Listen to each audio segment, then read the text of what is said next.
sorry I never got around to actually demoing the last part of this same project. It's actually been done for almost a year now, and I just never got around to uploading it. So, the last video, the last stage of development, we had this same grid, and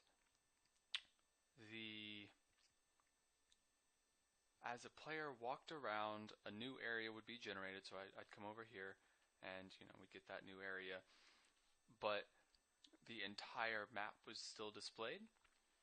And as you can imagine, that means that a whole bunch of memory is being used for every single terrain object that got created, and it's now all being rendered on your game screen, which is not very useful.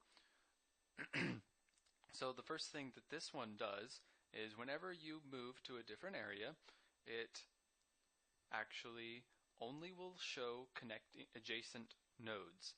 And you'll notice that if there's the walls we defined, those will not create additional. Obviously, there's nothing over there, so we can't go see it. So it's just a wall. Now, the other thing that this does is you'll notice that it keeps kind of jumping a little. So right now it's kind of moving fine, but if I wait for a moment, or I think it's like 10 seconds, I think that's what I set it to, then it appears to take a little longer and kind of jumps. So now, you see? So what it's doing, I wonder if any of you noticed what it actually did, is if you remember the original logic we talked about, the point of this was to create a dungeon which players could continue to interact with, so everyone would be running around inside this area and they all see the same dungeon. But the dungeon doesn't stay the same, it continues to change. And so the way that happens is when there is a user who is currently in an area, so like I am in this middle cell right here, all of his adjacent nodes, so those 4 adjacent nodes, are visible. Not only are they visible, they are created, obviously.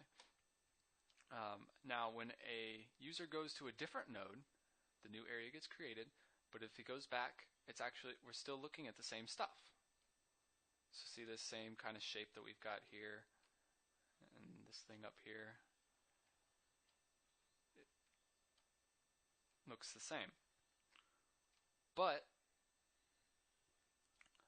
if no player is in an area for a certain amount of time, and for the purposes of this video I set it to like 10 seconds, terrain gets deleted. And then you saw, if you were watching, some terrain objects just got deleted. And so now, if I go back over, look at that, completely different. This side still looks the same, but now we have a freshly generated area, which is still obeying those. Actually, it's obeying the same rules. So we have this connection because we saw that. Let me get my mouse back over here. So we saw that there's an opening here and there's an opening here, and those are both obeyed with this new block. However, these two have created walls, which is actually set to random again. It intelligently knows which areas are supposed to be closed off and which areas are allowed to be randomized again. Let's see, wait. I actually wasn't paying attention to the terrain, so I'm not sure if my 10 seconds have already passed. I think it has. It has. So see, now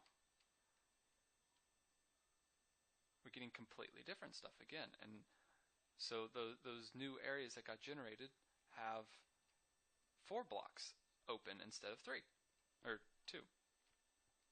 If I could learn how to count, this would be easier to demonstrate. And so all that really happened for me to do this, guys, is I took the same logic that determined whether or not I should generate a terrain, and I put a timer on it. So if I come to every update, every like 10 seconds it checks, and if the logic that says it's able to create it is no longer true and 10 seconds have passed, completely delete the object. And then after that timer has passed, we're using the exact same logic to create again.